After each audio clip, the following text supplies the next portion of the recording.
This is Project Elevate, and this is Snipe Theory Episode 2, Creating Filters.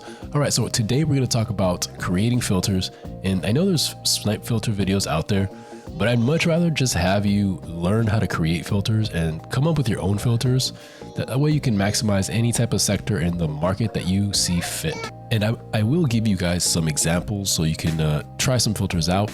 But like I said, I want you to start playing with division, team, position, theme to maximize your high profit margin flips. So one principle that you really want to focus on is you always want to set up a filter so that you have a good chance at seeing small and mid flips on a regular basis, but you have a chance for a huge flip. Now I'm going to give you an example right off the bat. This is a filter that I've seen flown around a little bit because it's a pretty nice filter. I mean, Sapphire, Duncan Robinson filter.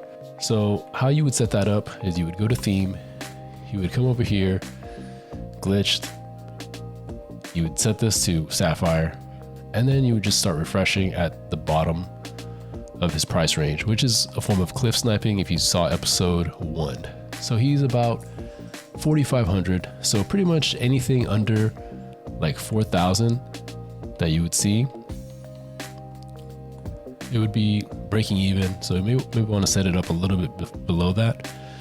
But this is what I'm talking about here. So instead of just limiting yourself to seeing Duncan Robinson, just leave it off.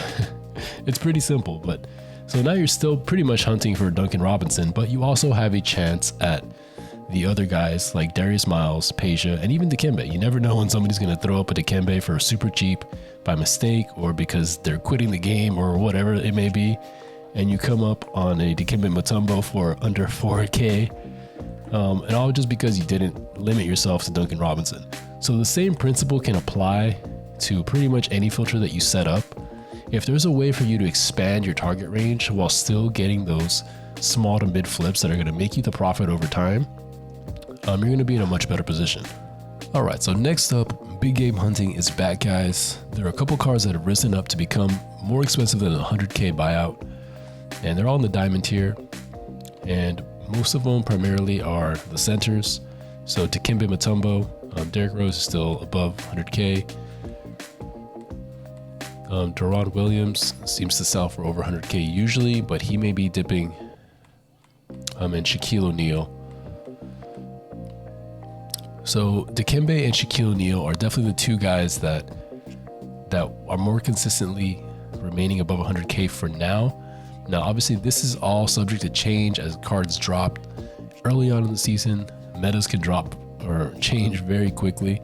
So keep an eye on that. It's better to snipe and flip these guys than snipe and hold on to them. But a good method is just to snipe them, do their XP challenges, and go ahead and get rid of them before the market changes too much. Okay, so obviously, actually right now there's not too many that are buy nows. Chris Paul, Tim Duncan are the ones that are most commonly. So in this case, you can still pretty much just kind of hit that filter, and you're gonna set the minimum buyout to 500. You don't need to change that or anything. Just refresh, hit diamond, and there's not enough cards that are populating this. This may fluctuate with time of day, but if it's 1 to 2 cards, you can kind of afford to just let everything show up and then make your decision. You might have to scroll over a space or two. But if it gets to a point where there's too many cards populating here, you have to scroll over more than like 2-3 cards maximum. That's when you start playing with the filter. So in this case, there's 2 ways you can go. You can go diamond and then conference. You can go Eastern. That pretty much just eliminates Chris Paul and Tim Duncan. And then you can refresh and you can see what pops up here. Now here, I would stay away from Deron Williams because he seems to be dropping pretty quick. DeMar DeRozan seems like he's going to drop because he's not a great card. If they pop up for 100K, you may want to pass, but that's up to you and depending on the market at the time and whatnot. So that's one that you can do, just to eliminate the Chris Paul, Tim Duncan that are the most common ones. The other way you can go is you can go diamond, position, center. Now here you're really hunting for the big boys. Only Shaq and Dikembe are going to pop up on this filter, and anything that you get for a buy now is going to be nice profit margins or a really good piece to add to your team. Now obviously when you're hunting for the big game like this, It takes time. You can be here on a filter for 15, 20 minutes and not see anything at all pop up. It's not super common. And really, these types of filters are best used when people are ripping packs. That's when you're gonna have the most chance of something popping up. Or the other time is when a new hyped card is getting kind of flaunted by 2K and some people might panic sell.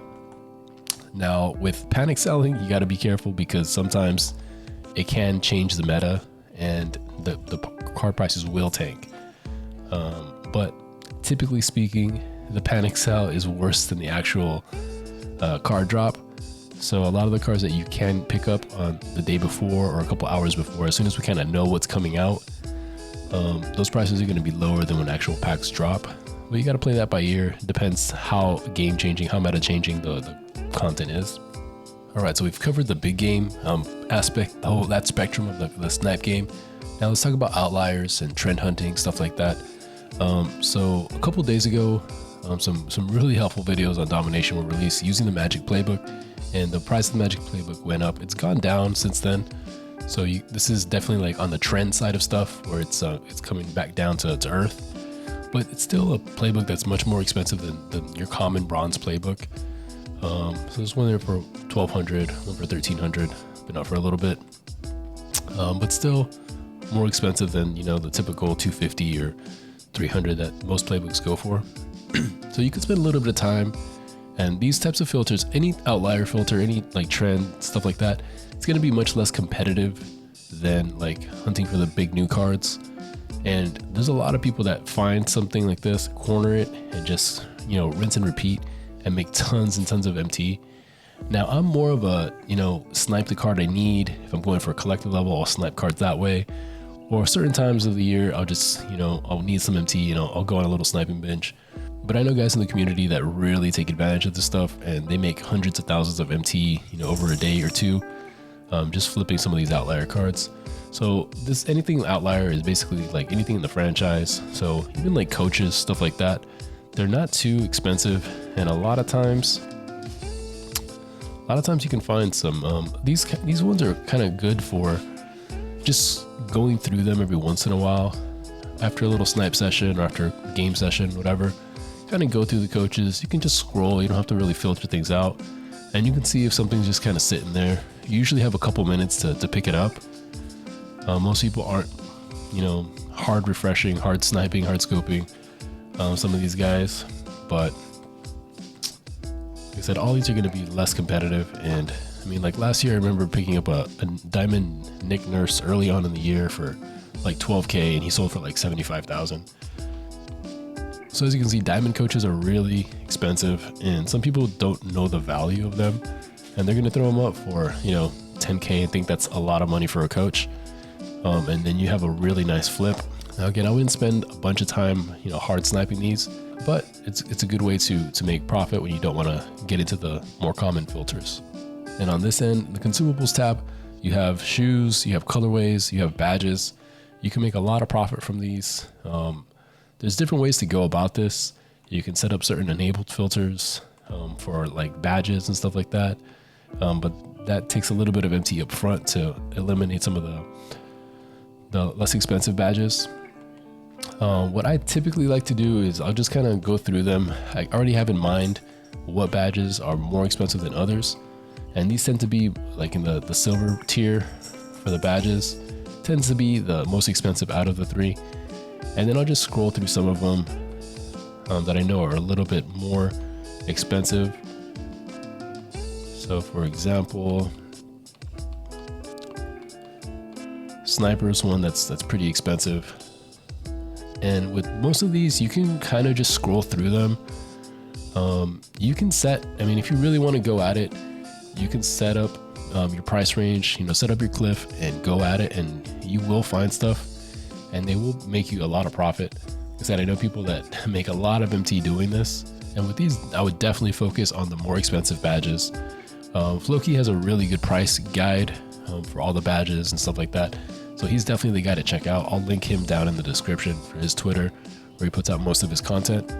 I'm on the Xbox side, so if you guys really want me to do something like that for the Xbox side, because it does fluctuate a little bit.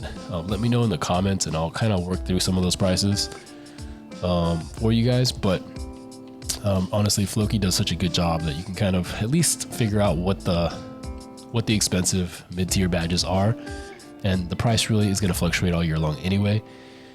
So you can take that for what it is.